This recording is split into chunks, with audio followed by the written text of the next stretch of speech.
Amis photographes, bonjour et bienvenue dans ce nouveau tuto. Pour exposer correctement une photo, il faut comprendre la lumière, comprendre comment notre appareil la mesure, comprendre les ISO, la vitesse, l'ouverture, les modes d'exposition, auto, programme, priorité à l'ouverture, priorité à la vitesse, le mode manuel, la correction d'exposition et surtout comprendre comment tout ça fonctionne ensemble. Pas étonnant que les réglages d'exposition soient souvent le cauchemar des apprentis photographes qui, ça semble logique, en font généralement une priorité dans leur apprentissage. Je dis bien semble logique, car en réalité, s'il est évident que l'apprentissage des réglages d'exposition doit se faire rapidement, ce n'est pas pour autant la priorité. En réalité, il n'y a que deux priorités. Une priorité technique, c'est la mise au point, qu'il faut travailler avant tout et maîtriser d'urgence. Et une priorité esthétique, c'est le fameux pour ceux qui me suivent en tout cas, triangle de création, sujet, cadrage, composition. Parallèlement, bien sûr, il est intéressant de commencer à travailler les réglages d'exposition. Mais sans panique, on a le temps, zen. J'ai consacré une formation entière sur ce sujet que je ne peux évidemment pas reproduire ici. Si tu veux approfondir cette question, tu trouveras le lien dans la description de cette vidéo. Mais si je devais résumer sa philosophie générale, je dirais qu'en fait, pour réussir un bon réglage d'exposition, il suffit de savoir que 1. Dans 99% des situations de prise de vue, tu pourras t'aider de ta cellule pour prendre les bonnes décisions. 2. Tout n'est en fait qu'une répartition intelligente des rôles entre toi et ton appareil. Voyons cela de plus près. Dans les débuts de la photographie, les photographes ne disposaient d'aucun instrument de mesure de la lumière pour se faire une idée des réglages qu'ils devaient opérer pour réussir leur exposition. L'expérience et quelques diagrammes palliaient ce manque. Puis, vers les années 60-70, sont apparues les premières cellules à main, puis des cellules plus petites que l'on disposait sur l'appareil, couplées ou non avec les vitesses, puis enfin les posemètres intégrés aux appareils, dont le principal avantage était d'être toujours disponible et surtout de mesurer la lumière à travers l'objectif, through the lens en anglais ou TTL, donc la quantité exacte de lumière reçue par le capteur. Les photographes ont immédiatement adopté ces nouvelles technologies, qui certes modifiaient leur façon de travailler, mais qui leur apportaient un niveau de précision qu'ils ont accueilli avec bonheur. Et cette façon de travailler ne les a plus quittés.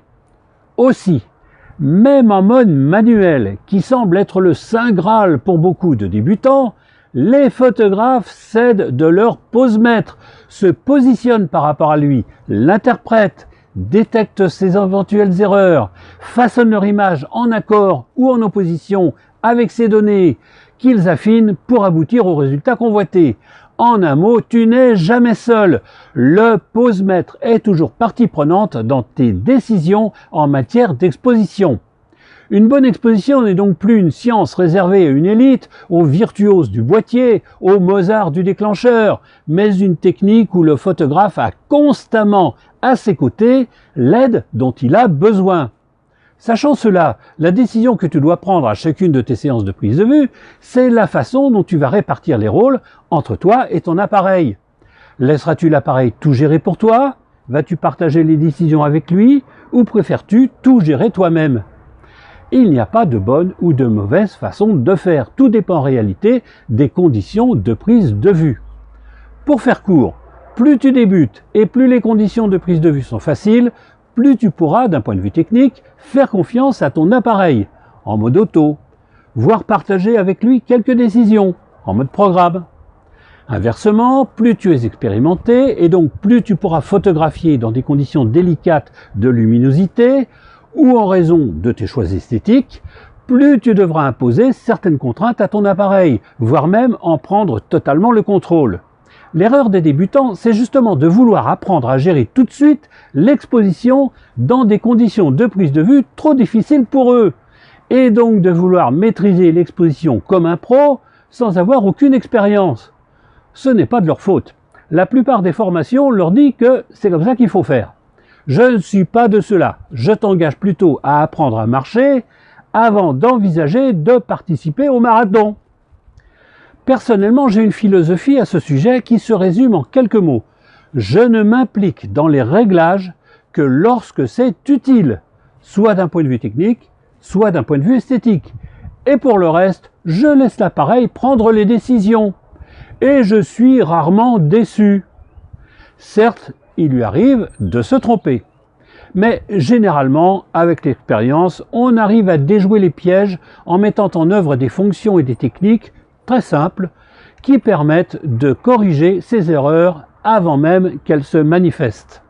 Alors au début, ne cherche pas à gravir l'Everest et sois cool avec tes réglages d'exposition. Aide-toi de ta cellule et sauf contraintes particulières, dictées par les circonstances de prise de vue ou des choix esthétiques, fais confiance à ton appareil. Voilà, ce tuto est terminé et j'espère qu'il te rendra service. Si tu l'as aimé, merci de partager.